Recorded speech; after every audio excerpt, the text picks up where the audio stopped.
What's up, everybody? It has been a long time since I have done an upload. I think it's probably been 3 or 4 years since I've actually paid attention to the channel. I've been pretty busy. I had some pretty big changes in my life and my career and whatnot, so I haven't really been paying attention, and I no longer play the games that I used to upload, so I became uncomfortable with uploading the videos of the stuff that I do record.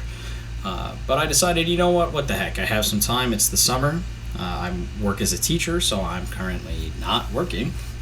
I have a nice summer vacation, and so I decided I was going to do some Pokemon challenges this summer because Pokemon was, and will always be one of my favorite games of all time, especially Generation 2. I thought that it made a ton of improvements, and I cannot express how much I hate Generation 1.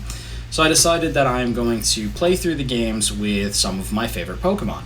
And as you can probably tell by the thumbnail, by the title, and by the picture on your screen, that's going to be with Growlithe, and then, obviously, Arcanine. So Arcanine is my favorite Pokemon. I think that it gets a lot of disrespect. It is one of the strongest Pokemon in the game. If you don't believe me, go check out its base stats. It slots in for Generation 1 Pokemon just under Dragonite.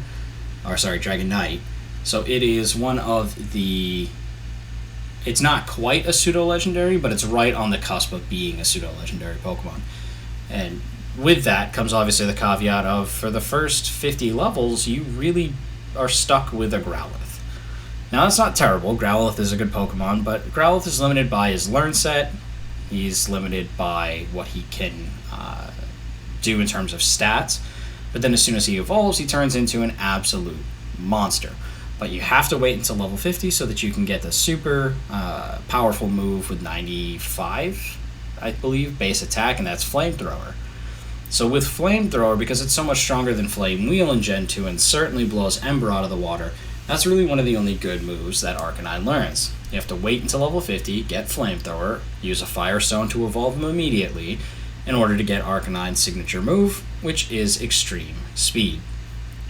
So with those moves in tow at level 50, you kind of become an unstoppable force, which to some people might not be fun, but for me, is quite amusing. Now, I say unstoppable force, but as you'll find out later in the video, I do find a few walls that I run into a few times, and that definitely makes for a much longer experience than I was hoping. It ended up taking me around 14 hours to complete the game, including all the leveling. Now that I did use a speed up function for the grinding, but that's just because I'm a parent. I have a life. I don't want to be grinding, and if you want to call that cheating, whatever, man. You do you. You go do your own hardcore speed run and go watch another video. That's fine by me. But I do want to say there are a couple adjustments that I do make for this run, or for these runs to be possible. The first is that I swap out the Fire Starter with Arcanine. This is twofold. One, to start from the beginning of the game, that way I don't have to do anything wonky with which Pokemon appear in which areas, but two, to also give my rival the super effective typing against me.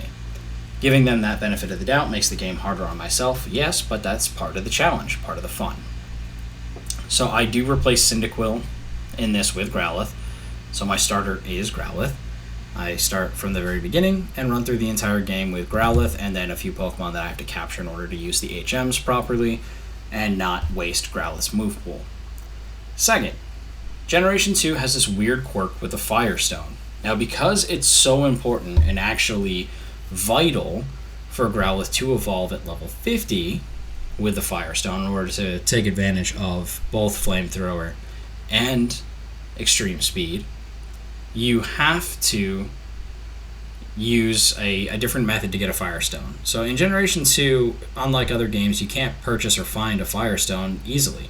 In fact, in Silver, you cannot get a Firestone until you get to the second half of the game. So that means I'd have to beat the Elite Four with a Growlithe, play all the way through, get into Kanto, go all the way up to Celadon City, and see Bill's grandfather in order to hopefully show him a Vulpix in Silver or a Growlithe in Gold to obtain a Firestone. But by that point, because of the way that the leveling works and the levels that I would need to beat the Elite Four, I'd be past level 50. So one of two things would have to happen. I would either have to cheat and teach Growlithe a move at a level that it wasn't supposed to learn, or I would have to give myself access to a Firestone. So I thought about this when I was making the challenge, and honestly, giving myself a Firestone, while you could argue that it's, quote, cheating, it really isn't. Because in Silver, you had the option to trade back with older versions.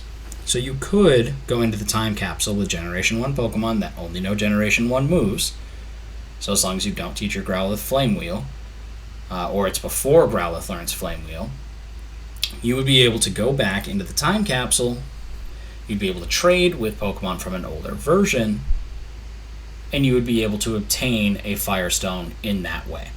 So because there is a way featured in the game, and because I own all of those games, it's only fair to me that in this run I give myself access to the Firestone. Now you can say, oh, well, that completely invalidates the run, but again, if that's too or not purist enough for you, I kindly encourage you to go find another video. But with those two liberties that I have given myself with the Firestone and with substituting the starter, my run's going to begin from New Bark Town with these abilities, with this in mind that as soon as I hit level 50, I will be swapping over from Growlithe to Arcanine. We'll see that before the Elite Four, and we'll go from there.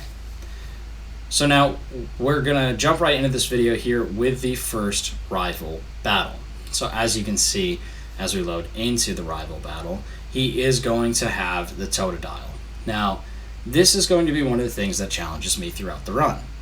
Totodile is a pretty strong Pokemon, but luckily, Bite ends up coming in clutch throughout the entire run, really, causing flinches. Now, I will end up struggling with the evolved form of Totodile, but obviously with this first one, I'm level 7. I've treated myself to a little bit of grinding, and then he's level 5.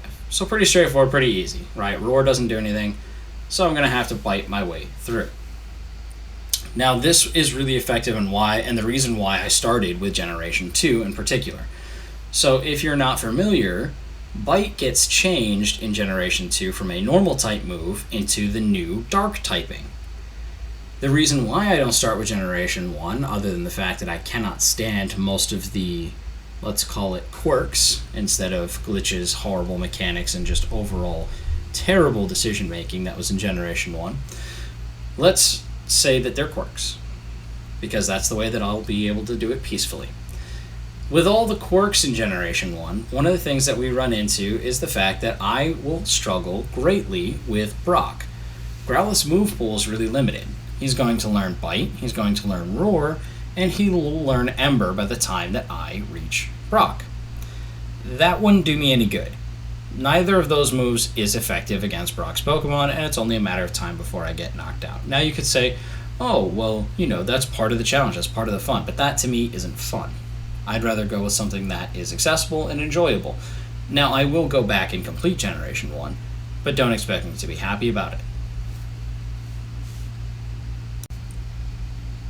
Some of the other rules that I'll be using in this run are that I can use items during battles. It's already hard enough to complete the game, and this isn't a hardcore Nuzlocke run or anything like that, so I am allowing myself the use of items throughout games, but also that I will be playing what I see to be essential moments of the actual game. So Sprout Tower, even though I don't really need Flash, I could get through the game without it, I consider Sprout Tower to be a canon event in Gen 2.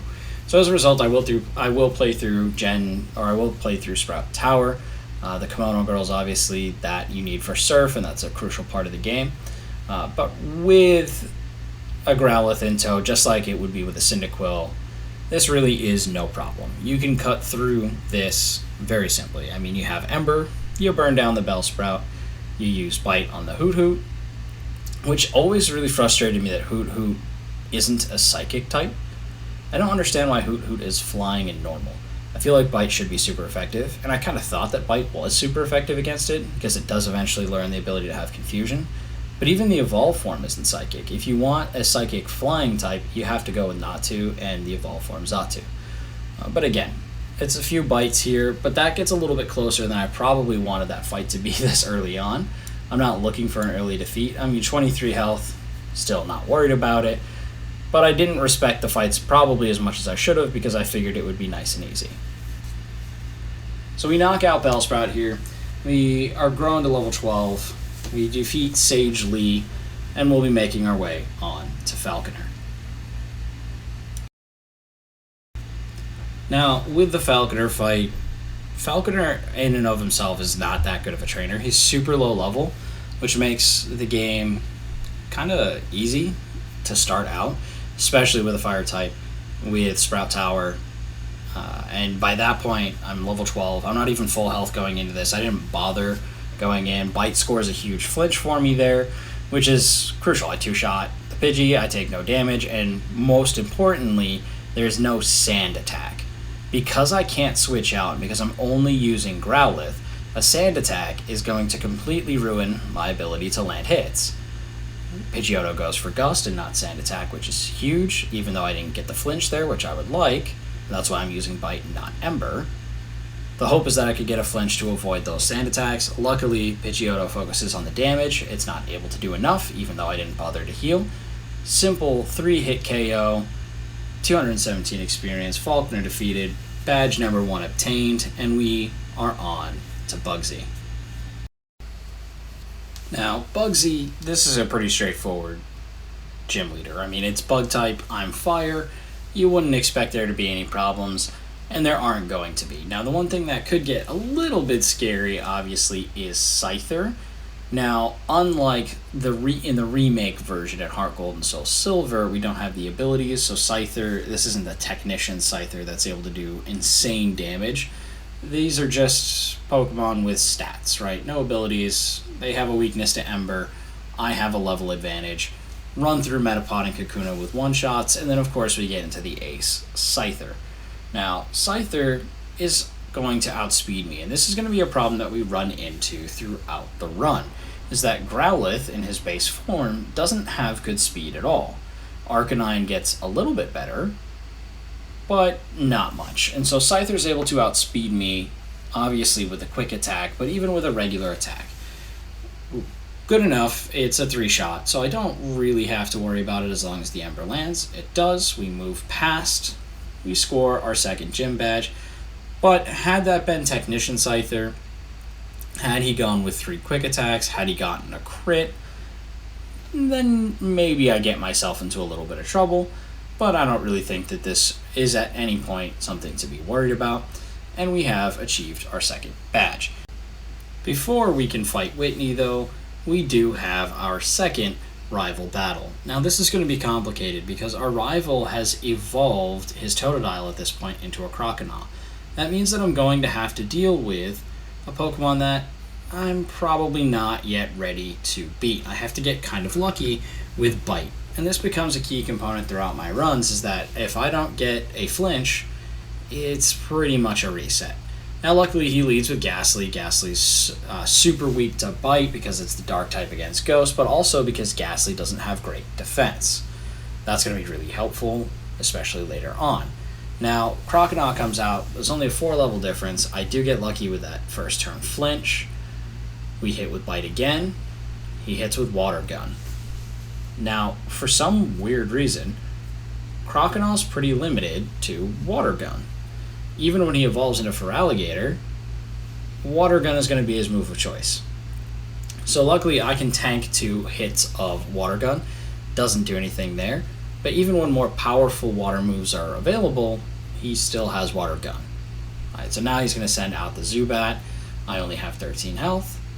I decided to roll the dice anyway because, again, I lack respect here. If he had gone for a Supersonic, though, I probably would have been in trouble. And again, if that Bite misses, I'm probably losing. This is something that is going to turn around and bite me in the ass if I don't start thinking instead of just randomly smashing buttons. But we defeat our rival, we're on to Whitney, and dear God, do I hate her stupid Miltank.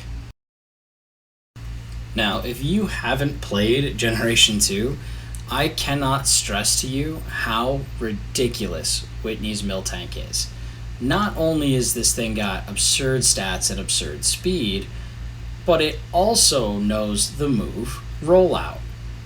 Now, with Rollout, that's going to be super effective because it's a rock-type move, super effective against Growlithe. This poses a huge problem for me.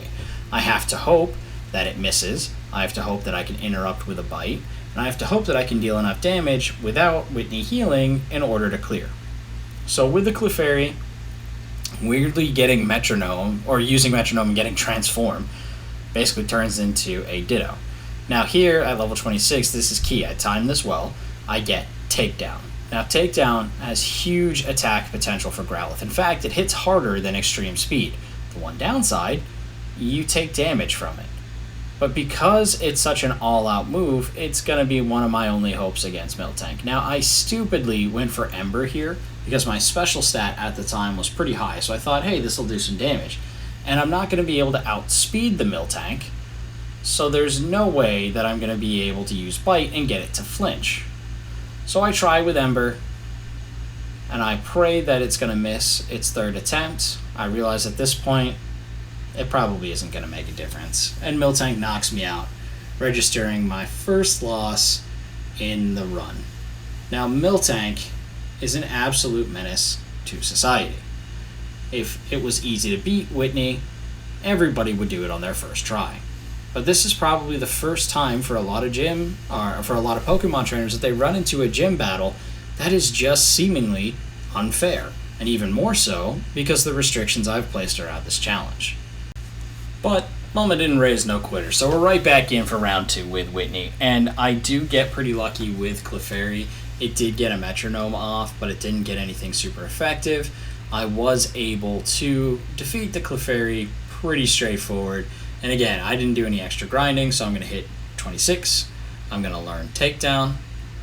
And I'm still not going to be able to outspeed the Miltank. But my thought here was, that was just RNG. Miltank, there's no way that he's just going to roll straight up, she's just going to roll straight up with Rollout, and yeah. Okay, I know that I can't outspeed the Miltank, so Bite's not going to be effective here. I'll go with Ember, and you know what? I might as well go for broke. I'm going to go with a Takedown. The second Rollout does massive damage to me, and my Takedown doesn't do enough. Now, I have two options here. I can try to heal, or I can just accept the loss. So naturally, we're going to refuse to accept the loss. We're going to refuse to learn from our mistakes, and we're going to hope Miltank misses. When she doesn't, I register loss number 2. Now, normally in a run where I'm unsuccessful 2 times in a row, I'm going to stop and I'm going to do some training and I'm going to grind. But I came to the realization that it doesn't really matter if I do that. So Miltank's speed is so high that I'm never going to be able to go first, which means that I can't use the bite mechanic. Now, I don't really have any other TMs or gimmicks up my sleeve that I could teach Growlithe. The closest thing that I could get would be a headbutt, but I still need first priority. Now, I do get a little unlucky here with Clefairy, and I do take a ton of damage going in, which means that I probably can't even tank 2 hits of Rollout. So right now, it really boils down to, even if I survive the first hit of Rollout, I'm not going to be able to take a second. Even if I heal, I'm going to have to hope that the third misses. So no matter what, even training, nothing's going to get me past this. I'm reliant entirely on RNG to win this fight. Now, this isn't really a good feeling to have when you're doing these runs. There's no strategy to it. It's simply blindly hoping for the best.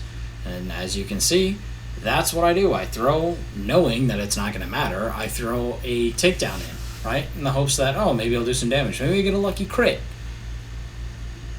Now, I take shot 2. Effectively, this fight's over unless something goes positive for me. I heal again, and maybe I could take a third shot. Maybe. But we'll never know. Miltank ends up missing. It has to start Rollout over again, which means I know I can take at least 2 shots. I can hit it with Takedown. And I know that it can't kill me with this one here. So as long as this Takedown lands, now it does have a chance to miss because it's only 95 accuracy, but it lands. The recoil doesn't knock me out, which I would count as a loss. And I finally get through this stupid Miltank. Now luckily this means that the game's going to become a lot easier for me for a little while, as I'll be able to move on to Morty, who is weak to my bite. Now, because of Morty having Ghost-type Pokemon and Bite being changed to Dark-type, I should have the key advantage that I need here. The one danger that we're going to have with Morty is, of course, his Gengar. Now, Gengar, having a Gengar this early, is incredibly powerful. Any Stage 3 evolution against any Stage 1 evolution is going to have a huge advantage, especially given the fact that I have no ability to upgrade my Growlithe and I can't really do anything until level 50. I can't grind him that high early on, so I have to hope that I can knock him out quickly. So I take on Ghastly, I'm able to one-shot and outspeed Ghastly. He brings out Haunter. Haunter I should also be able to outspeed, I do. I land the Bite, and I get the low roll. Now this becomes a problem. So now he has Hypnosis. If he were to go Hypnosis Dream Eater, he's going to do massive damage to me, which I'm not going to be able to sustain. Now he uses Nightshade. Nightshade does the amount of damage that they are in levels, so 21 damage to me, automatically, guaranteed, nothing I can do about it. I'm going to use Ember, I'm going to take Haunter down, and I'm going to move on to the next, which hopefully I'll be able to survive. Now Gengar is going to come out here, and this is Morty's ace.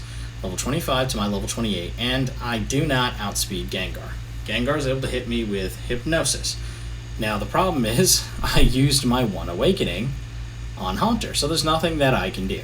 He's going to hit me with a Dream Eater and do a disgusting amount of damage to me. So what should be an easy fight, I kind of get screwed on the RNG. So I'm going to try and heal my way through this. The problem, though, is that this doesn't register as a turn towards sleep. I have to take an action. An inactive turn does not count, so I'm not able to wake up until I try and attack. Me realizing this, I try and go for the Bite. Doesn't matter because Gengar outspeeds me, hits me with the Dream Eater, and that is loss number 3. When I think about that attempt, though, the thing that stands out to me is just how unlucky I got, right? It's pretty rare for 2 Hypnosis to hit. I got hit by Haunter. I also low-rolled my Bite, and I didn't knock him out in one shot, which I honestly feel like I probably should have based on the fact that I was knocking out Haunters at the same level in the other Pokemon, in the other trainers in the gym. So my idea here is just run it back. There's nothing wrong with my strategy. I can't improve it, and I get the critical hit, right? So it goes in my favor. I think if I had just gotten the high roll anyway, he's knocked out. But this way I don't have to deal with the Hypnosis. So now, if the Hypnosis were to hit me, Gengar goes with Mean Look anyway, but had he used Hypnosis, I still would have had my Awakening. He wouldn't have been able to just take me down with a Dream Eater. Hypnosis doesn't hit the second time, even though he outspeeds me. I throw an Ember in thinking that Morty won't heal. I didn't think a Bite was going to do enough to knock him out. Morty doesn't heal. The Hypnosis misses again. I get some pretty good luck there. The first battle was just bad RNG. 2 Hypnosis hit. In the second battle, 0 of them hit. So it really is just pretty coin flippy. It is about a 55 accuracy, so it's pretty close to a coin flip. So I just got lucky. I guessed wrong on the heads or tails the first one, apparently, twice in a row, and the second time I get a benefit. I don't knock out the third Haunter. He is a higher level at level 23. There's no heal that comes in. He doesn't use Hypnosis, and so this time it's a clean sweep without any damage taken. So now I've attained my 4th badge, and that's as easy as it should have been. The first one was just kind of a gimmicky loss. There's nothing wrong with my strategy, and what are you going to do, right? But that still kind of feels bad. That's 2 gyms in a row now where we've had this RNG. We're going to move now into the next part of the game, which is honestly the most confusing. Who do I go after next? It's not really easy for me to do any gym. But first I'm going to take on the Kimono Girls because this is a necessary and what I believe to be canon event of all runs. You do need to beat them for Surf, but because I see it as like an absolutely quintessential part of the plot and because it has an opportunity for me to lose to the Vaporeon, having the type advantage, this becomes an important fight to show, especially because they do have Sand Attack. So I'm going to let these run while I explain my conundrum. So as we move on from Morty, we have 2 gym options. We could either as we complete the search for the medicine for the sick Ampharos in the lighthouse, we can either, when we go to we go to fight Chuck, but Chuck has a Poliwrath, wrong one, Poliwrath, which is a fighting and water type. Now, Poliwrath is going to be really difficult for me to try and take out. Now, I could ignore that. I can go back and I could do Jasmine, and then I could have a good time with what I will have by that point Flame Wheel into her Steel typing. So that could be an easy gym battle there, but I will still need to defeat Chuck. And also, I won't get Fly until I defeat Chuck. Now, Fly isn't necessary to the game, but if you are playing Pokemon Crystal, this is the only other way to obtain a Fire Stone. So with Pokemon Crystal, there's this trick where you can have Schoolboy Alan in your phone as the only character. You can fly back. You can use the Daylight Savings trick by talking to your mom and changing the time on the clock or your Pokegear. And he'll give you calls, and eventually he'll call you and say he found something. Now, I spent probably 3 hours trying to replicate this in Silver before I finally found a comment underneath like a long Reddit thread that said, hey, this only works in Crystal. So I spent a ton of time trying to replicate something, and I think that impacts the total time that it takes for me to do the run. Now, I was resetting, so I'm not sure how much time it actually did take in-game and contribute to that 14-hour total game time, but I will say that it took me forever. Now, I do get to the Vaporeon, I do get the crit. Vaporeon hits me with a Water Gun, and again, Water Gun's just not a very effective move. It's something that Growlithe is going to be able to tank. I was hoping the Bite would get the flinch. I feel like if it crits, it should cause flinch. It didn't the first time, it did the second, and Vaporeon becomes a 3-hit. Even with its great defenses, I'm able to waltz through it pretty simply. I don't heal, I don't probably show the respect that I should. Espeon was able to deal a decent amount of damage because Psychic is such a powerful move. I do correct my mistake and heal now. Only partially though, because the only one that is left is Jolteon, and while it can outspeed me, I think there's enough of the level gap that I don't really have to worry about it. So as we go into this final Kimono Girl, she sends out the Jolteon, level 17, to my level 30. Remember, I didn't skip any gym leaders on the way here, so I've been absorbing all the experience, and I did fight some wild Pokemon. I was not using the repel method. Now, what's pretty clutch there is that the one, I land a crit, and two, the sand attack misses. That allows the takedown to land. Yes, I take a little bit of recoil damage, but I'm able to knock out the Jolteon without too many problems. Get my Surf, and then I begin my move onto the next town. I decide to clear the lighthouse and then go and try and fight Chuck, and I don't even get to Chuck. I get stopped for the first time by a non-gym leader battle. This Machoke that Black Belt Nobbler has knows Rock Slide, and he's able to 1-hit or 2-hit KO me, and there's nothing that I can really do about it. There goes loss number 4.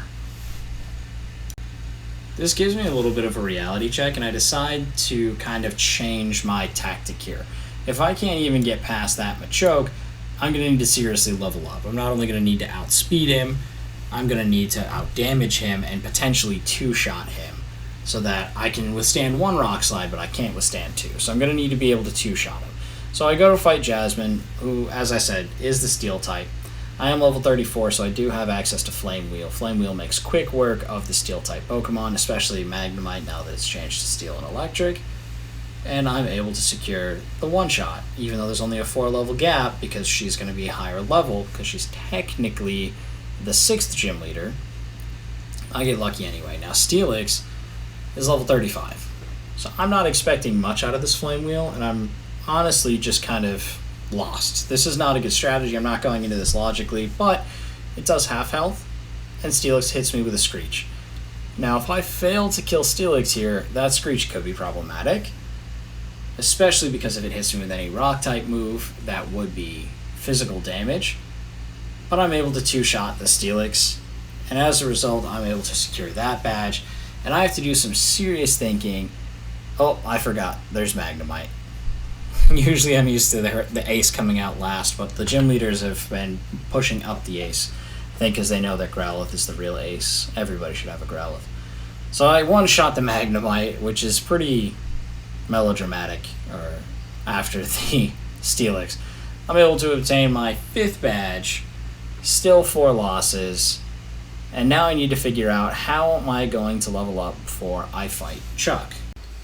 But before I can even fight Chuck, I still have to avenge my 4th loss, which was to Black Belt Knob. Now, he did have other Pokemon. He starts with a Machop, then goes to a Machoke, and remember that Machoke knows Rock Slide. So I have to really be careful here and not take too much damage. This is probably a little arrogant of me, and probably not the smartest thing to do. I'm still level 34. I had other options. I could just move ahead and fight the Ice Gym Leader Price and do all of the Team Rocket stuff and gain tons of levels and experience, and instead I decide, you know what, let's go with the salty run back. I can fix this, because at the time I believed that the Firestone gimmick with Schoolboy Allen was going to work, and I became desperate because I knew that I was going to get too close to level 50, and if I didn't get that Firestone, I was going to be in trouble.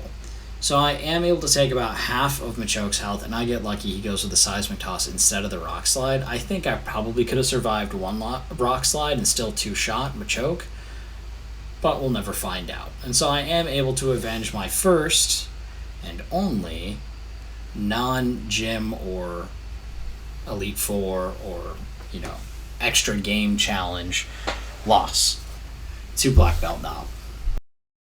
Now, if you thought I would learn from my mistakes, go on and gain those extra levels and give myself the best opportunity to fight Chuck, you are absolutely incorrect. Now, I was doing this at 3 or 4 in the morning, so I will admit that maybe my head wasn't in the right place while doing the run. Luckily, I wasn't going for a speed challenge, but I figured, hey, what's the harm in trying? I'm already here, and going all the way over to Price seems like it would take way too long. I don't want to do the Lake of Rage and Mahogany Town. That's going to take me hours, right? Well, let me give you a piece of sage advice. If it's after 2 a.m., just go to bed. You are not going to get any quality filming, and you are not going to make any quality decisions. I'm able to deal with this Primate pretty easily, but there's no plan that I have for his Poliwrath. Even with Takedown, that was my grand plan, right? I could hit him with 2 takedowns, and I could knock him out. I can't. Now, luckily, I still have my Awakening. I didn't have to use it on the second playthrough of Morty. But he's going to hit me with a Surf. And I figure I have 78 health. I'll probably live, right? Not even close. And that wasn't even a crit. That was just a regular super effectiveness. But you would think, of course, now I'm going to stop, right? Absolutely not. I'm right back on my bullshit and decide, you know what? That Surf knocking me out, that was 100% RNG. It'll be perfectly fine.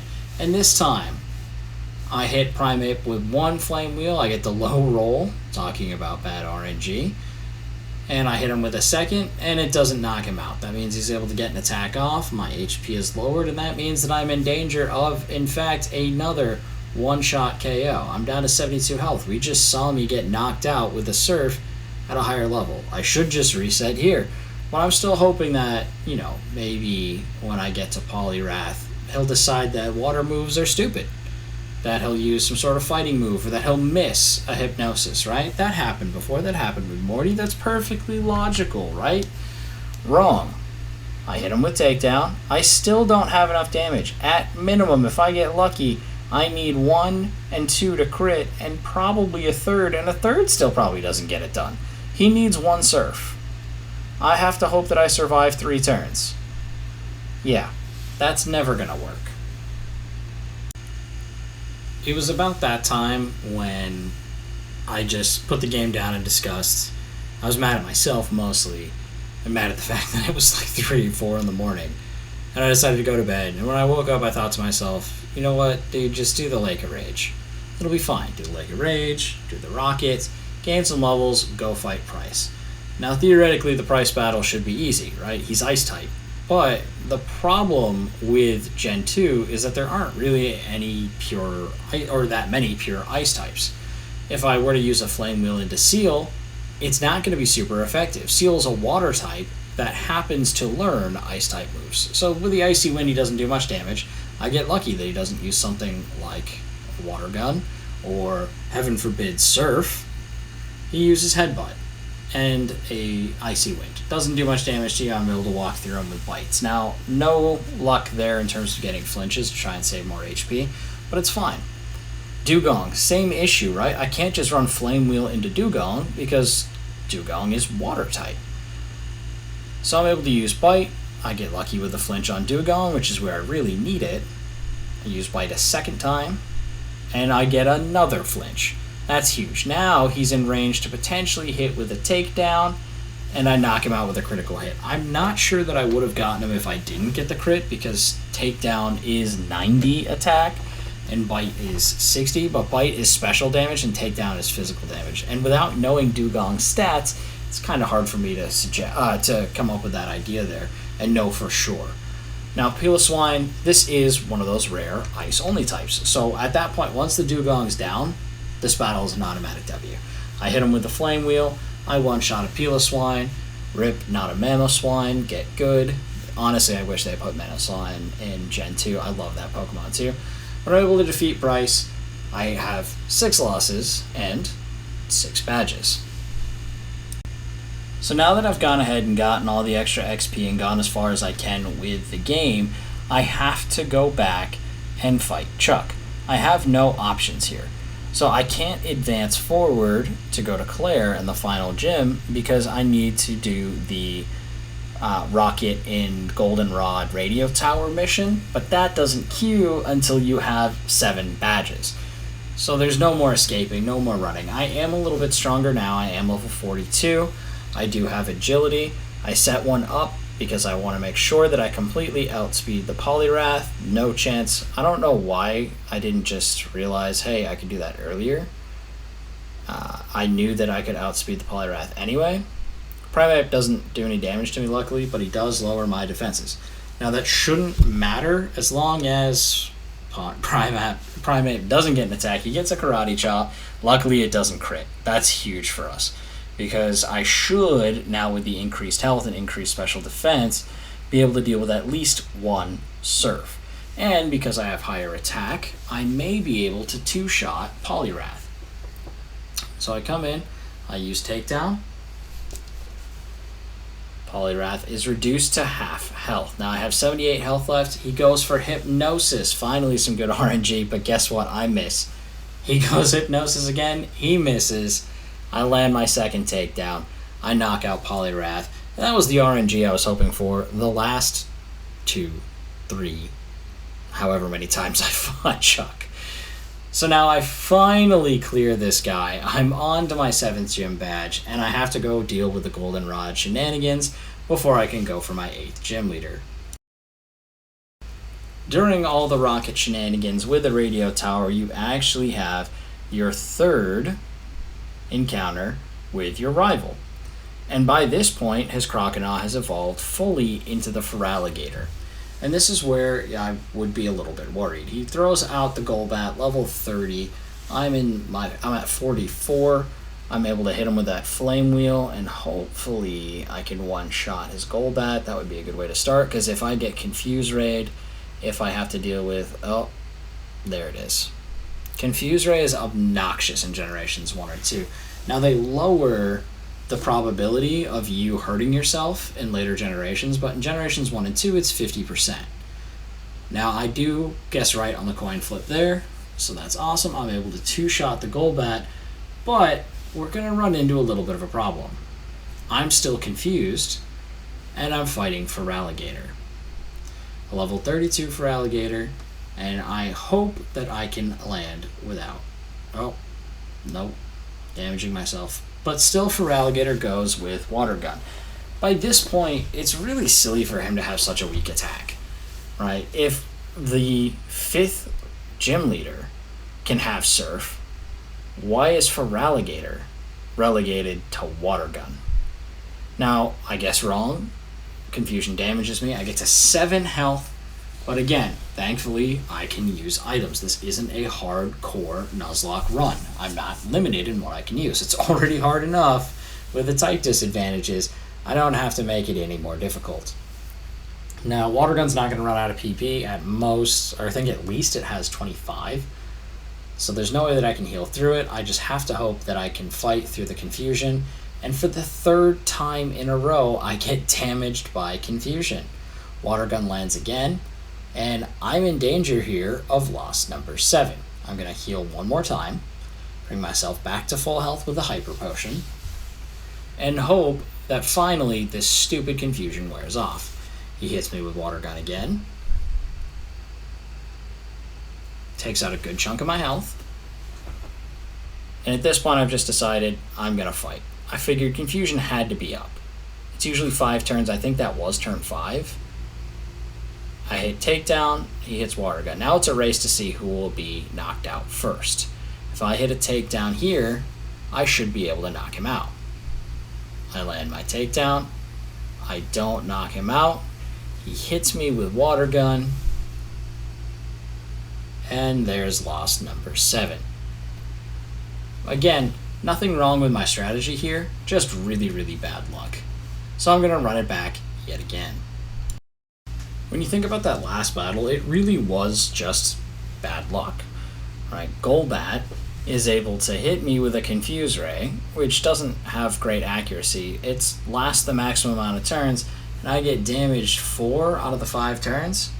Now, I'm hoping here that this run goes a little bit differently, and if I'm going to argue with any bit of strategy, it's that I probably should have just gone with Bite.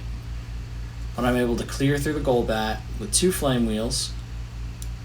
I would have been fine if it was Flame Wheel Flinch, or sorry, Bite into Flinch, and then I don't have to deal with Confuse Ray, and then I could have gone Takedown. Probably would be a better setup. If you can argue any element on strategy, that would be it. But I'm hoping here that the confusion is not nearly as bad as it was last time, and right off the bat, I'm able to hit Feraligatr. Now, I'm still not able to quite do half of his health, so this means that I'm not going to be able to put Feraligatr down with just 2 shots. Now, his Water Gun crits, because of course, right? At this point, what can I do other than dealing with stupid RNG? Now, I did go back and I grabbed from my box the Bitterberry, and I never equipped it before this fight. And that was a huge mistake. But Feraligatr goes for Rage, and that is a bigger mistake. He can no longer take me out. I'm no longer confused. I hit with Bite, and I crit right back. And just like that, the rival battle is basically over. Once I clear through Feraligatr, there's no real problems for the rest of his team. He's going to pull out the Haunter next. Haunter's weak to my Bite. And again, Haunter, Ghastly, and Gengar have really low defense, so I'm able to power through that. Magnemite comes out, and that's a simple Flame Wheel. Although now that I think about that for a second, I've been saying that they have low defense, and so Bite's super effective. But Bite's a special move, so that's not entirely true. It's just super effective. Their defense stat actually has no impact. That's a stupid thing for me to say, and I've said it multiple times. And rather than go back and fix it, I'm just going to address that I'm an idiot. The last thing that comes out is Sneasel. Now, Sneasel, that little weasel, is another pure ice type. I don't really have to worry about that. I hit it with a Flame Wheel, and Sneasel is cooked. And just like that, I'm able to, with a little bit of luck, defeat my rival for the 3rd time. Now, after giving myself the Firestone and defeating Rocket, I get my Growlithe all the way up to 49. I'm going to use the 1 rare candy that I've been sitting on for this very moment to bring me to level 50. This is key because Growlithe is going to learn Flamethrower. Flamethrower is a huge boost in attack. The Flame Wheel is only 60. Flamethrower is 95. So I'm going to remove Flame Wheel. I'm going to swap that out. I'm going to keep Bite, Agility, and Takedown. Again, I'm still a little worried about not being able to outspeed some of the Pokemon, so I'm going to keep Agility for setup later. I'm going to use the Firestone now at level 50 because this is when you need to use it. Growlithe is going to finally evolve, and we say goodbye to the good boy, and we say hello to best boy. As everybody knows, Arcanine is the best. He is not considered a pseudo-legendary, but he honestly, in my opinion, I like him more than Entei.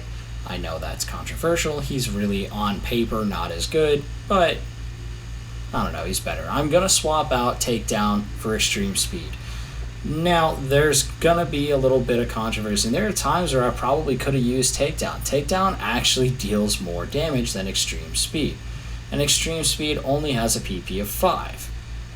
Takedown could be more beneficial, but I've never liked moves that take away my own health. Now, if I look at these stats now, Arcanine is absolutely massive compared to Growlithe, especially the jump in speed. So that combined with the tier 1 priority of Extreme Speed, and I should be fine moving forward to outspeed most everything, which means I probably should have gotten rid of Agility. Well, there's nothing we can do about that now. So we're going to move on. We're going to take on Claire. We're sitting at 7 losses and 7 badges, and my hope here is that we can keep at least an even record, hopefully come forward ahead of that. So given that I have 7 badges and 7 losses, this right here becomes a must-win situation. Now, again, I go into this without having healed. This is probably stupid, but it's because I hate the mechanic of this gym of having to drop the stones. Is it lazy? Probably. The only thing that's really going to pose a danger to me here is Kingdra, because while the dragons are annoying because they resist my fire attack, Kingdra actually has water attacks like our good friend Surf. Again, Kingdra and Poliwrath can get Surf, but Feraligatr can't. That's going to do massive damage to me, and that's not even a crit. But with Extreme Speed, I know that I outspeed the Kingdra.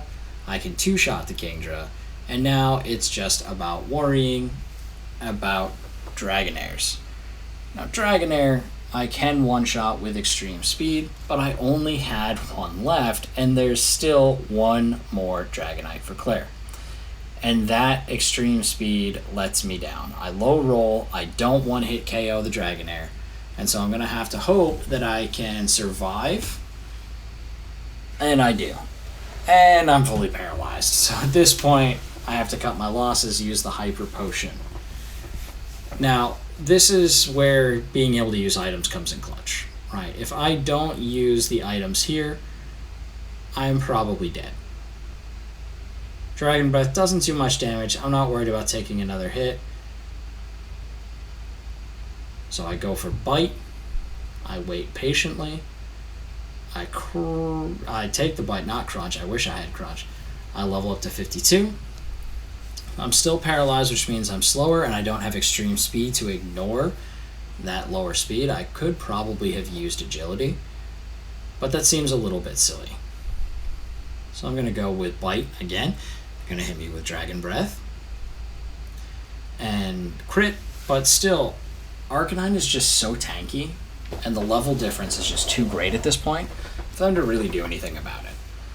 So I take about half health, and then I'm going to hit him with Flamethrower.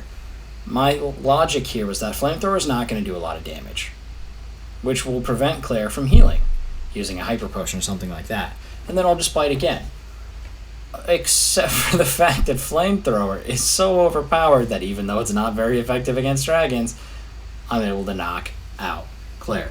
Now, Claire's a little baby, and she refuses to give me the badge, and honestly, I kind of want to sanction or petition for sanctions against Claire as a gym leader. She broke the gym leader's code. I don't care that Lance is her cousin. That's some nepotism bullshit right there, and I won't stand for it. But I have to jump through some hoops and ladders in order for me to get the final badge, but of course, I'm now at 8 badges, whether Claire acknowledges me or not. I grab my 8th badge, I make my way through Victory Road just to get to rival battle number 4. Now, it never really occurred to me how infrequently you really fight your rival, but it feels like I have more interactions with the rival in Gen 2, but they're not a lot of fights. I see him, but he says, you know what, you're too weak. But okay, whatever suits you best. The less I have to deal with that Feraligatr, the better. I'm able to one-shot Sneasel again. Nothing's really changed in that department. He's still an ice type, and instead of Flame Wheel, I now have Flamethrower, so he was never going to survive. He throws out the Feraligatr again, but here we start to see the benefit of only having one Pokemon and having extreme speed. So I'm going to be able to two-shot him. He's still using Water Gun. If there were to be anything that I would change, just give this man Surf by this point, please. He has to have a Pokemon that knows it. Why wouldn't you have it for Feraligatr? I two-shot the Feraligatr with extreme speed, barely take any damage whatsoever from the Water Gun because it's just so outclassed at this point. And again, as soon as that Feraligatr goes down, it's pretty much curtains for the rest of the Pokemon. It's going to be pretty much one-shots. Flamethrower is so much stronger than Flame Wheel. Flame Wheel, it used to take 2 to take out Golbat, and now I one-shot with Flamethrower. Again, part of that is the leveling gap, and part of that is just the absolute strength of Flamethrower. Haunter, same deal. Bite, but this time I'm not going to say it's because he has low defenses, because it's not a physical attack, it's a special, and I've definitely learned my lesson. I even crit on top of it just to make it even more ridiculous. He brings out his Kadabra. Kadabra also weak to Dark, mind you. Kadabra's going to get one shot. There's really nothing here that he has, anything that he can surprise me with. I forget what his last Pokemon is. I think, no, that last time it was Sneasel. Oh, Magneton. Right. Weak to Flamethrower. So, straight one-shots all the way through once we get past the Feraligatr. The only one that even stands a chance is that Feraligatr, and he still drops to 2 extreme speeds. For all of his blustering, my rival is only able to do less than 30 damage to me. That doesn't seem right. But, we're on to the Elite Four. Now, the Elite Four is going to be a challenge for me. This is an area where I'm going to start to rack up losses. That's to be expected in any solo Pokemon run. Now, luckily, Will is pretty straightforward and simple. He's a Psychic-type user. I have a Dark-type move. I should be able to run through him. And that's the case with his first Xatu. I knock it out. Slowbro's a little bit more difficult. He is a Water-type, so if he were to know something useful, like Surf, then I would actually be in trouble. But he flinches, so that doesn't really matter. I'm able to clear through the only danger to me on this team without taking any damage whatsoever. We move on next to his second Xatu, his Ace Xatu. And it's 2 levels higher, so I'm not sure if this Bite will one-shot, and it doesn't. But he flinches, so it doesn't matter. Now this is where I make a mistake. I should have known that because this is his Ace Pokemon, he's going to heal it. I'm going to Bite again. And here we see the low roll and high roll difference. So I just kind of got a little bit of bad luck on that first one. I had to use 1 extra PP, but it's fine. He brings out a Nicki Minaj, and of course, being weak to both Dark and Fire, I'm going to go with my more powerful move. Flamethrower is 95 compared to Bite 60, and her makeup runs and the plastic parts melt, and there goes Nicki Minaj.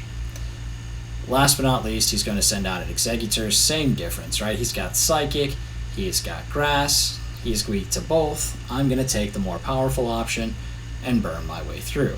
Now, I do have Ethers, I do have Elixirs, so I'm not too worried about using up my PP during this run. So I'm able to knock out Exeggutor, I'm able to get to 56, and then I'm able to move on to Koga. Koga's going to be pretty similar in terms of difficulty. He's not really got anything that is going to give me trouble.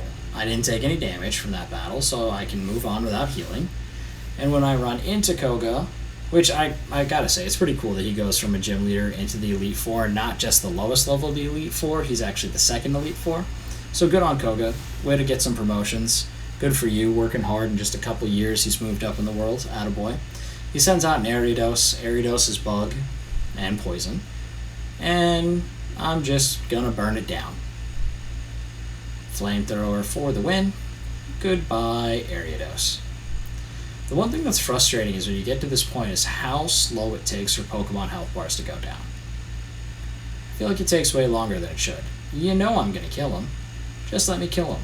Sends out a Fortress, Steel, and Bug type. Well, he's 4 times weak to Fire. hit him with a flamethrower, and that's easy business. I've been able to get through 7 Pokemon without taking any damage from the Elite Four. So I'm thinking to myself, this isn't really going to be a problem. He sends out Muck. Now, Muck, he's a thick boy. I'm not going to be able to one-shot Muck very easily. I hit him with a flamethrower because it's my most powerful move, and Muck has high defenses, so I'm not going to want to use extreme speed. So instead I stick with the flamethrower. I do a good amount of damage.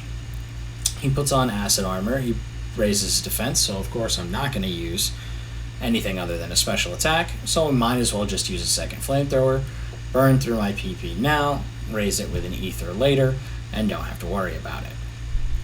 Crobat comes out, and the same logic applies. Except for, I feel like I haven't used extreme speed. And I was just itching to use it. I thought, I should be able to one-shot Crobat. Nope. Now Crobat uses Double Team and then a full restore. Usually you don't see the full restore on around half health. So I thought that was a little weird that Crobat healed that early. But it's okay, my flamethrower is going to do more than enough damage, put him in the red, and give him a burn. So even with a double team, even if I miss, it doesn't matter. So I'm going to go for the simple bite. It does hit, it does finish him off, but either way, unless Koga was going to burn a full restore, which I don't think he has, it was over. Venomoth comes out last, and again, another bug type. So we've now cleared Koga, so we've gone through 2 of the Elite Four without taking a single bit of damage. Only, 2 Pokemon have survived one-shots, and the other one flinched. Yeah, Slowbro flinched, and then Muck is able to clear it through with a acid armor, but it doesn't really do anything. So I move on to Bruno, and here comes the challenge. Bruno ends up being super frustrating, and it's not for the reason you would think. Now, Bruno does have an Onix, but it's not the Onix that causes me problems. Instead, it's Bruno's Machamp that gives me the biggest issue. I'm able to clear through Hitmontop pretty simply. Again, Hitmontop's a cool Pokemon. It's a cool design, but it's not really going to do anything here. I'm going to hit it with a flamethrower because it's my biggest amount of damage, and I thought I remembered something about Hitmontop's defense being okay. He goes for a dig, the burn kills him. So far so good. That's 11 consecutive Pokemon without taking any damage. On to Onix. Now, Onix is difficult. If I were to make any changes, I'd probably go for a bite there, but I was feeling my flamethrower. I thought, who cares?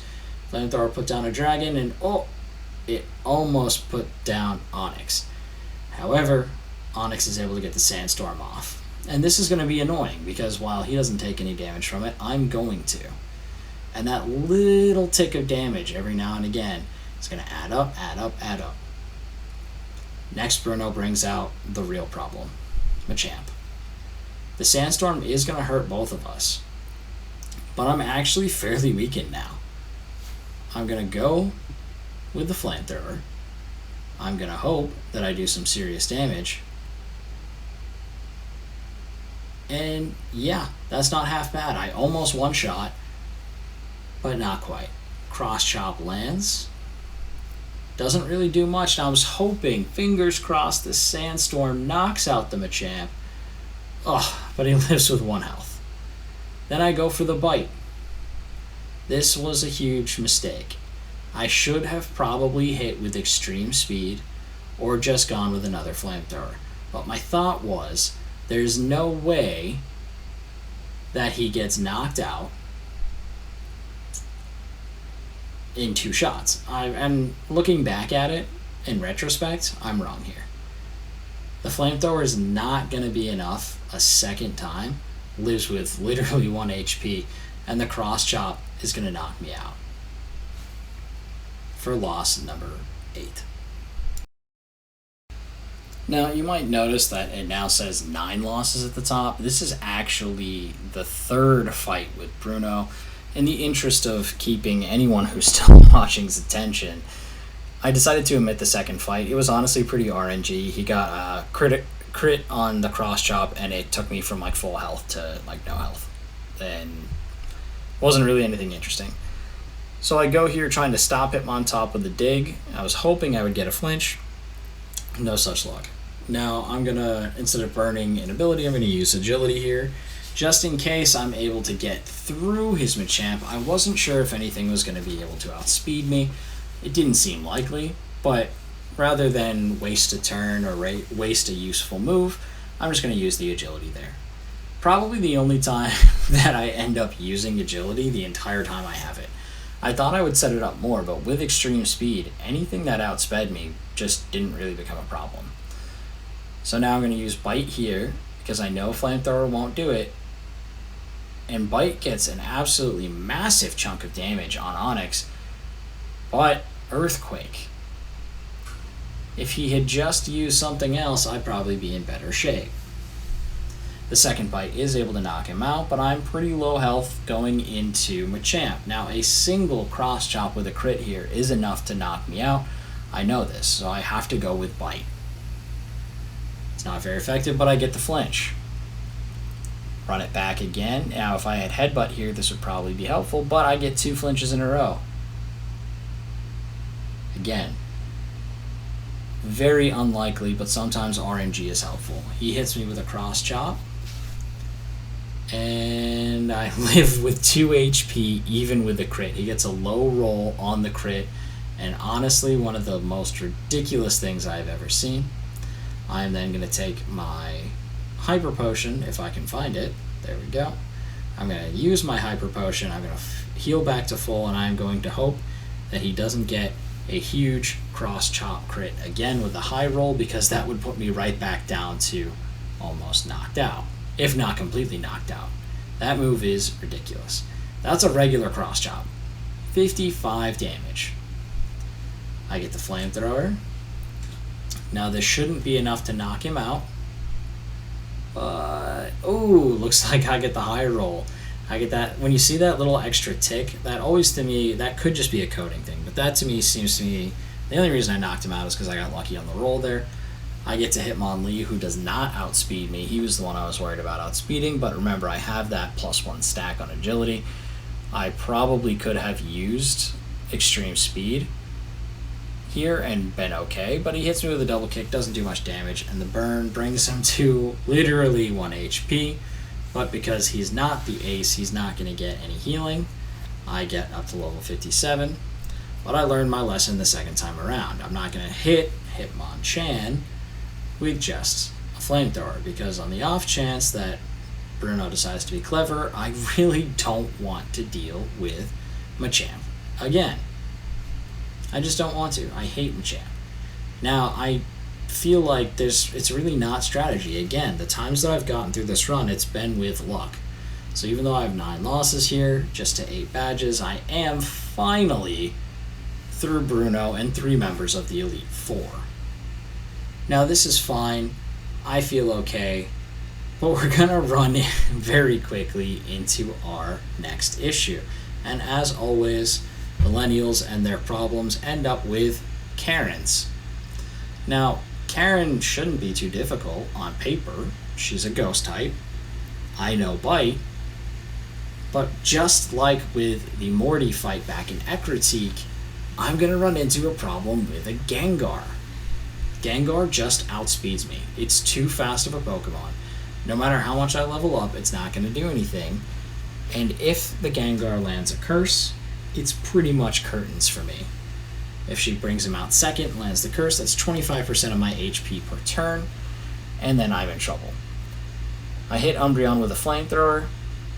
Again, I don't really have anything else. I know its defense is really high, so I don't want to use extreme speed. That brings it to half, but it hits me with the Sand Attack. Sand Attack is brutal, because again, I'm not switching out. I can't change Pokemon, so that reduction in my accuracy lands for the entire fight. And this is the first Pokemon. I still have 4 more to go through. We have Gengar here. I go for Bite. Perfectly logical move. Please flinch. Ooh, super effective. Doesn't get the kill. Goes for Lick. Now this is where I make a huge mistake. I don't understand, or I didn't even realize that Destiny Bond was there. Now, because I knock the Gengar out, Destiny Bond takes effect, and I go from almost 100 to 0. If that lick didn't land, I was fine. The Paralyze was enough to take me out, and I couldn't use Extreme Speed. I should have just cleared the Paralysis, and I would have been fine. But here comes loss number 10. Now, I did end up losing to Karen one more time, and the only reason I beat her again was because of RNG. I got lucky, and I wasn't recording because I just honestly had expected to lose. But I got a critical hit on Bite, and that critical hit was enough to one-hit KO the Gengar. And then after that, it was a Flamethrower on Murkrow, again another crit. So I landed 2 crits in a row, easy kills. I have Houndoom out now, and I can go with Extreme Speed.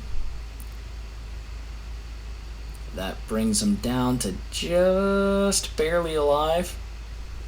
Hits me with a Crunch, which I wish that Arcanine could learn, but it needs to be, it's an egg move. And I anticipated the max potion, so I decided to hit Houndoom with a Bite. I knew it wasn't going to be effective. I should have used an Ether here. I forgot on this run because, again, my head wasn't where it was supposed to be. I was pretty irritated with the multiple losses, and I had reset, had to go through the Bruno fight again, deal with Machamp, which I just kept getting lucky, so I honestly think that those losses were kind of fluky.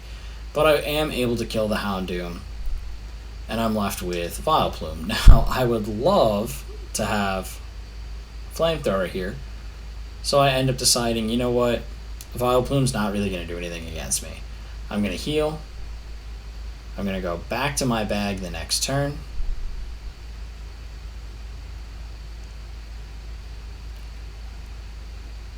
I'm going to use the, not the Elixir, the Ether on Arcanine to get my Flamethrower back, because I just want a one-shot, right? I don't want to take any chances. I just want to be done with this.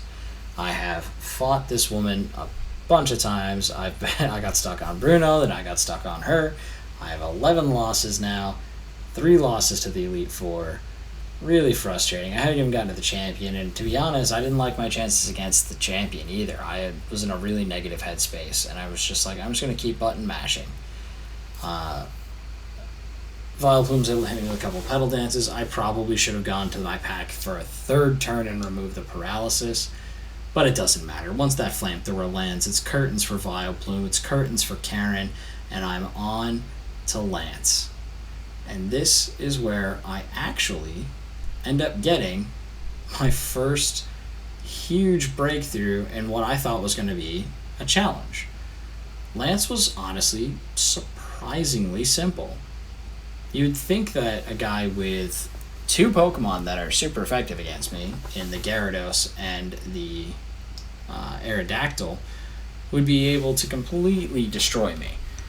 Now, I might get a little bit lucky, but I kind of make a mistake here before I go in. And again, this is that negative mind space. I kept the move Dragon Breath in my back pocket specifically for this battle. But I never teach it to Arcanine. That's one of the few moves that he can learn that would be super, super effective. Because again, his Dragon types are going to resist my Flamethrower. That's a huge move for me. If I don't have that move, if I don't have a super effective move against his Dragons, but I was so caught up in the negativity of I'm not going to beat the Gyarados, I'm not going to beat the Aerodactyl, so I don't even have to care about the Dragonites. But as we get into the battle, Gyarados is there, and I use Bite. Now, one thing that I will say is this probably would be a lot more challenging if we had abilities. Gyarados would have the Intimidate ability, more likely than not, and that would lower my attack, which makes my Extreme Speed probably unlikely to kill, even worse than that. But now Gyarados set up a Rain Dance and Surf. Now Rain Dance is going to pick up that ability. The Surf is going to do huge damage to me because, again, it should. And they should have Surf. It's an awesome water ability. I am able to survive, but I'm roughly half health going into the next fight, which is going to be another Pokemon that I'm weak to, an Aerodactyl. Again, I don't think that I have a shot here. But I decide, well, nothing's really going to be effective Let me try Bite. If I get lucky, maybe he flinches. He doesn't. I get Rock Slide. Can I survive one? And I do. Rock Slide doesn't actually do as much damage as I thought. For some reason I hit Pokemon and not pack. But we're going to go to the pack. We're going to heal. And we're going to keep this battle alive. Rock Slide doesn't do enough damage to actually convincingly knock me out quickly. He's going to need 4 or 5 of them. So now I end up in better shape than I actually thought. I say 4 or 5, but it's probably 3 or 4. Yeah, looking at that damage, I would say probably 3. But I'm able to use Bite. And I only need 3 of those, or 2 if I land a lucky crit. So now that I'm through the biggest danger, I'm starting to think to myself, well, maybe there's a chance. But oh no, I didn't teach my Pokemon Dragon Breath, so we're going to have to rely on Old Faithful Bite. It's been with me since the start of the game. Maybe I get lucky here. The paralysis is very unfortunate, but something that I have to deal with. It's going to knock me down a priority in speed. And at this point, this is when I should have been going for extreme speed. I could have ignored the paralysis and gone straight in. I was hoping with the Bite that I would be able to get a flinch, but then I correctly make the call and I get paralyzed.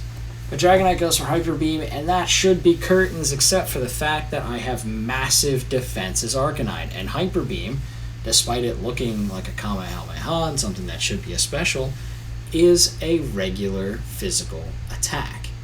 So I use the full restore, which is going to clear the paralysis, completely heal me, and now Dragonite still has to recharge. So I have a chance here to use extreme speed and correct my previous mistake.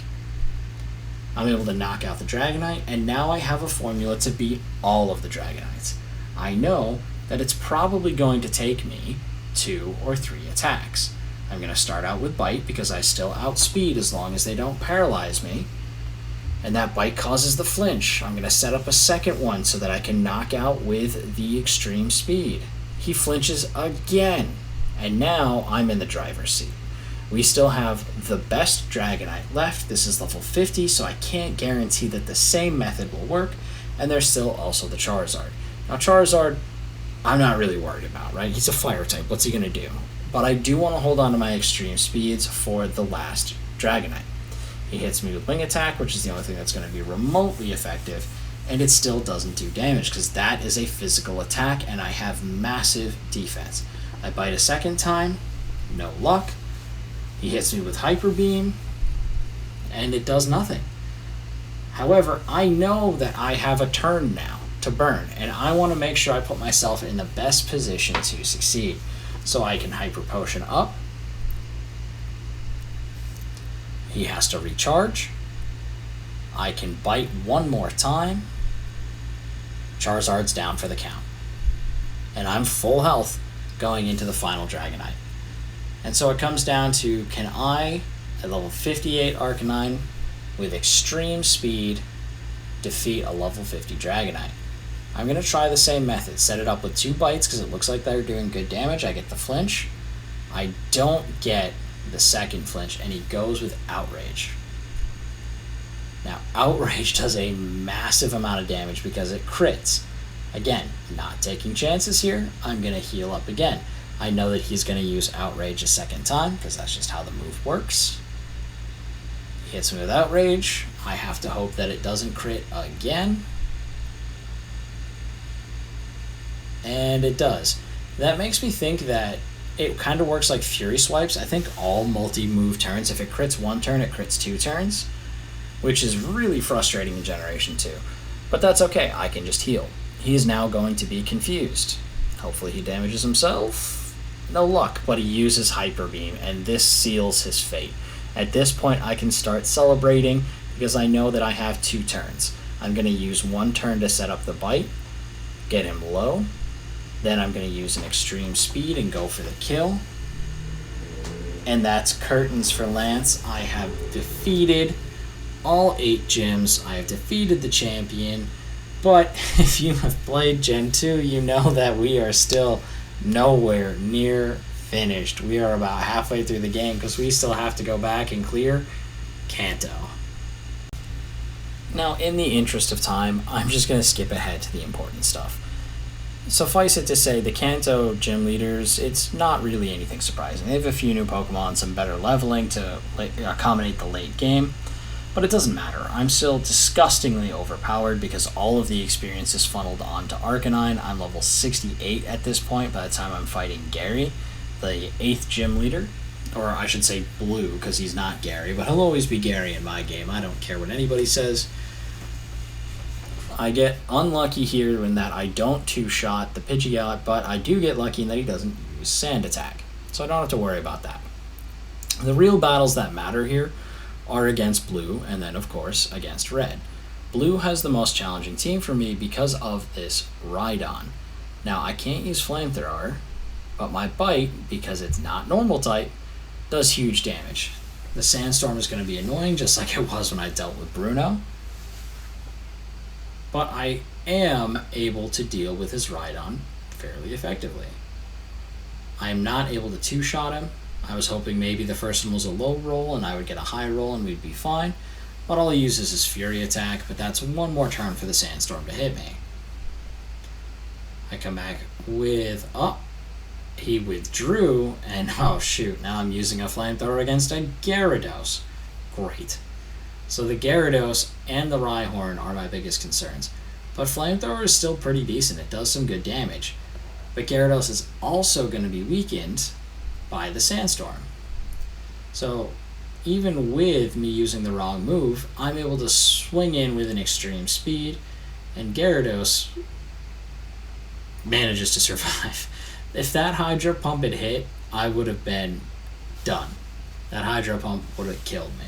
I was hoping he was going to use Rain Dance to set up his Hydro Pump and to also remove the Sandstorm, but I got pretty lucky. He didn't end up using it. He misses the Hydro Pump and I survive, and we're able to waltz through Gary. I use an extreme speed here because I'm done messing around. I don't really need the extra PP. That brings me up to level 68. I have 60 health. He's going to pull out an Alakazam. As long as I outspeed the Alakazam, I'm not in any trouble. But again, 14 level difference. But I've gotten here by not taking chances and by using items, except for the fact that, oh man, I forgot to buy more Hyper Potions. I could have sworn I purchased them, but I didn't. So we used the full restore that I had purchased before the Elite Four. I'm not really going to need it again, so it's not a huge deal. But look at how much damage this Alakazam does. Absolutely massive with Psychic. And I have good stats. Yes, it's a crit. Yes, that hurts. But luckily I outspeed Alakazam anyway. I use the Bite, which is super effective. But I don't one-hit KO him, but I get the flinch. If he had gotten another Psychic with a crit, it was probably curtains for Arcanine, and we would be looking at loss number 12. But we're able to stay alive. And he pulls out his own Arcanine. Now we're going to really see who the best boy is. There's a 10 level difference. I'm going to hit him with Extreme Speed because I know that by 58, Arcanine knows Extreme Speed. He's going to use his own, but because I outspeed him anyway, and we both used a priority move, that I'm faster. He uses the full restore here, but it's curtains anyway. At that point, I know it's over. He can't do any damage to me, and I, having the priority, what? Somehow I did less damage. I got a low roll, and this was risky. I'm going to be honest with you. This was not my smart move, but knowing that I got a low roll, I anticipated a high roll afterwards. I get to level 69. Nice. And I'm on to his final Pokemon, which is an Executor, which isn't going to do anything to my Flamethrower. So I set myself up well for the final battle, the ultimate test of whether or not you are a true Pokemon master, and that is, of course, against the original champion, Ash Ketchum. No, I'm kidding. It's Red. I guess that kind of makes sense, though. If you think about the show, Ash isn't really the champion to that point, so it would have been wrong to have him champion in a game, but that's Ash and that's Gary, and you can't tell me otherwise. I don't care what the manga says. Now, if you were like me as a kid, you didn't know that this fight existed, and that was probably better for your mental health. This fight is absolutely ridiculous to include in a game. This is the endgame boss of endgame bosses. Right? I'm level 69. I have gotten as much experience as I can. I've skipped a few trainers here and there, but nothing too ridiculous. But his Pikachu is a level 81. Are you kidding me? A level 81. With an extreme speed and Pikachu being a weak first generation Pokemon, or not first generation, first evolution Pokemon. I guess second with the introduction of Pichu, but whatever. I'm still unable to knock him out because of the level difference. So I hit him with a bite the first time instead, then I go back to the extreme speed, and Pikachu's finally off the table. But that's just the beginning of the problems. Pikachu is not the problem for me here. It's the fact that he still has 5 more Pokemon, including the starter Pokemon.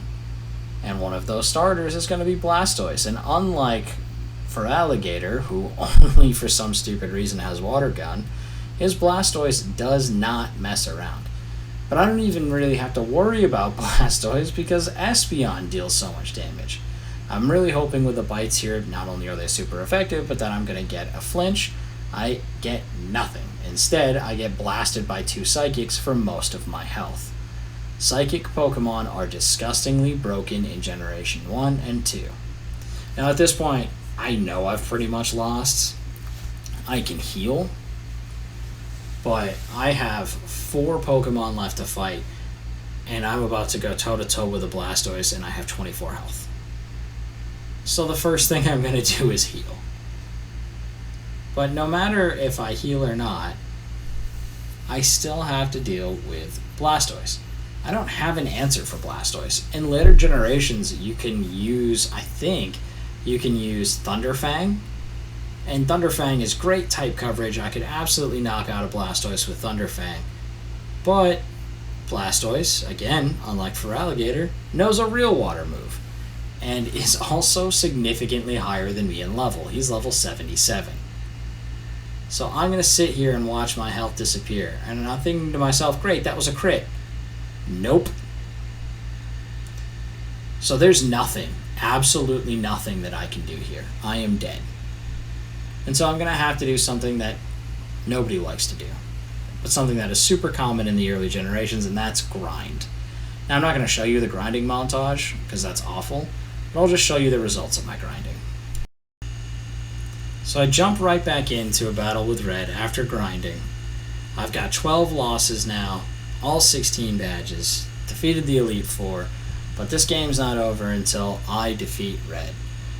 Now, I do have an extra point in extreme speed.